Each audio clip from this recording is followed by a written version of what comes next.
ஒரு பாட்டு ஒன்று வருது, ஒரு பாடல் வரி வந்து இடையில வருது. ஒத்தையா நிக்கிற எமன்டா தனியா வர்றான். ஆமா ஆமா ஒரு பாட்டு.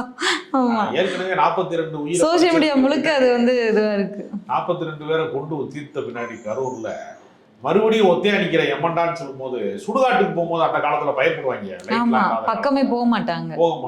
அது மாதிரி இப்ப வந்து தாவேகா கூட்டம் நடக்கிற இடத்துக்கு குழந்தைகள் அனுப்பாதீங்க, பெண்களை அனுப்பாதீங்க. நான் ஒத்தையில நிக்கிறான்டா எமன்டா, அவருக்கு தனியா தான் நிக்கிறாரு இந்த பஸ் மேல. அப்ப எனக்கு வந்து என்னன்னா, யாரோ ஒருத்தன் உள்குத்தா இதை எழுதியிருக்கான், வஞ்ச புகழ்ச்சியா யாரோ ஒருத்தன் பாட்டு எழுதியிருக்கான், யாரோ அந்த பாடலாசிரியர் அப்படின்ட்டு தேடக்கூடிய அளவுக்கு ஒத்தையில நிக்கிற எமன்டா அப்படிங்கிறப்ப மக்களுக்கு இப்படி ஒரு எமன் தேவையா அப்படின்னு ஒரு கேள்வி எனக்கு வருது.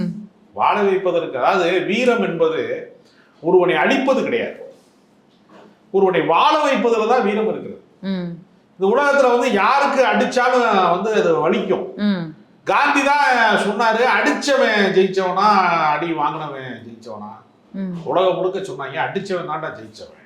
காந்தி சொன்னப்ப காந்தி மாத்தி சொன்னாரு, இல்ல, நியாயம் யார் பக்கம் இருக்கிறதோ அவன் வலிமையற்றவனா இருந்தாலும் பலவீனமானவனா இருந்தாலும், அவன் வந்து சர்வைவல் வந்து இல்லாதவனான்னு வந்து அன்ஃபிட்டா இருந்தாலும், எல்லா வகையிலையும் பலவீனமா இருந்தாலும் அடிபட்டவன் பக்கம் நியாயம் இருந்தா அவன் தான் ஜெயித்தவன் முதல்ல சொன்னவர் காந்தி.